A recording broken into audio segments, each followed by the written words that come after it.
Please subscribe to our channel, Pacific Front Untold, and be sure to leave a comment after watching a video. China's World War II Woman Guerrilla by Judy Liang. When discussing the Second Sino-Japanese War, the narrative often centers on the male-dominated leaders and their militaries, and leaders such as Chiang Kai-shek and Mao Zedong. However, an often overlooked part of history is the countless fearless and courageous Chinese female fighters who resisted Japanese aggression from 1937 to 1945. Known as the Women's Army or Women's Guerrilla, these self-organized female groups significantly contributed to China's victory. As war ensued in base areas or enemy-occupied zones, women across China stepped forward to fight just as men did. Women's guerrilla units emerged in regions such as Guangxi, Hunan, Chengning, Luqian, Hengxin, Beilu, Yulin, Bobai, and many other areas. They were able to organize self-defense units, protect the rearguard, and fight on the battlefield, bravely navigating through bullets and gunfire. At the time, women held extremely low status and were oppressed since childhood under China's patriarchal society shaped by Confucian teachings. With the establishment of a women's army, women saw hope for empowerment and liberation, not only from the Japanese, but also from traditional gender roles. Countless poor women, concubines, child brides, and laborers all came together with a single purpose: to join the Red Army and fight for the liberation of China and all women.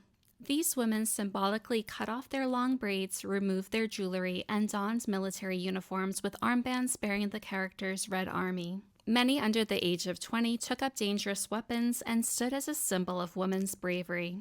However, female soldiers were rare, causing many male units to initially underestimate their capabilities and doubt their readiness. One notable fight fought by the women guerrillas of Guangxi occurred in November 1939 when female students and soldiers fought on the front lines against Japanese armies entering Nanning.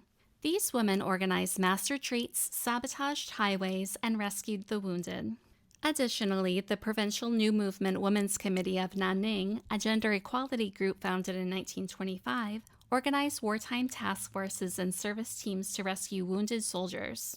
In total, these women rescued more than 10,600 wounded soldiers and 472 children from the war zone. In Lujiao, approximately 255 kilometers from Nanning, the service teams, also known as the Women's Wartime Service Teams, helped roughly 8,400 wounded soldiers.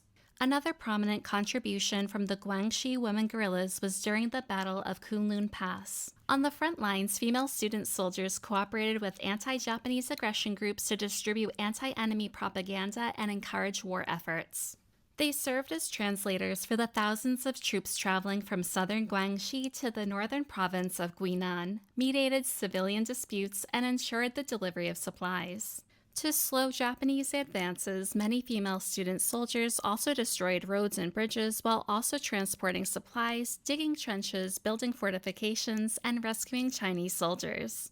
Ultimately, the efforts of China's women guerrilla helped China triumph over the Japanese, proving their major role in the war. Women all across the nation participated in similar efforts, contributing to road sabotage, transportation, logistical support, nursing, and more. Their involvement challenged traditional gender roles and filial piety, breaking barriers and demonstrating that women were integral to the war effort and the nation's future. In the years following the war, their actions helped lay the foundation for greater advocacy and gender equality.